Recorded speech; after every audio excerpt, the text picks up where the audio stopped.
Leviticus chapter 12. The unclean days for the mother of a male child and the female child are different. If a son is born, it is 40 days overall. If a daughter is born, then it is 80 days. Janab Dr. Sakir asked, what is the scientific reason for this law?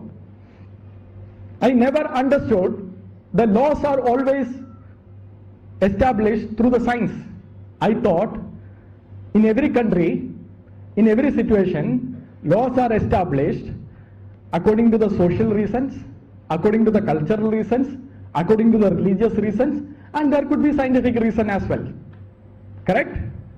You look at the Indian Constitution, is it based on science, experiments in the lab, or is it based on the social circumstances? Is it based on the religious circumstances?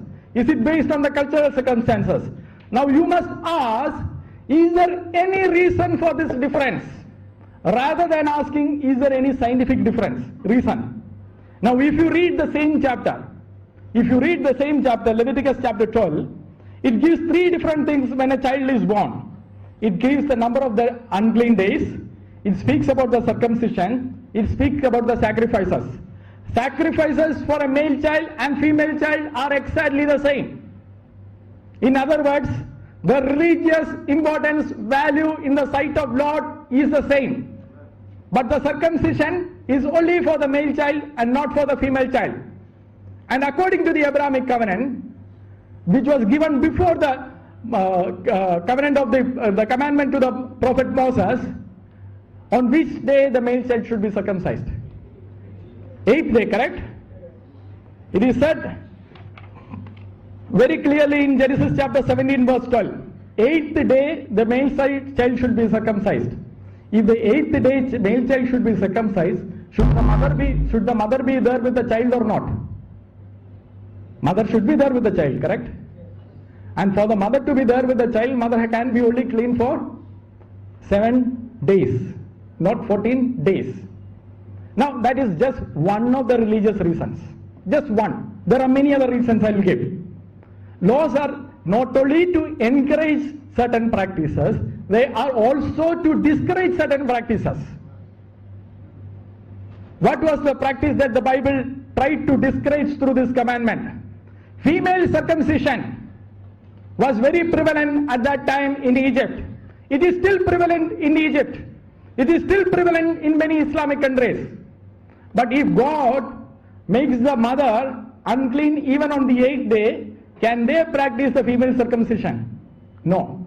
If the child has to be circumcised on the 8th day. So this law actually discourages the female circumcision also.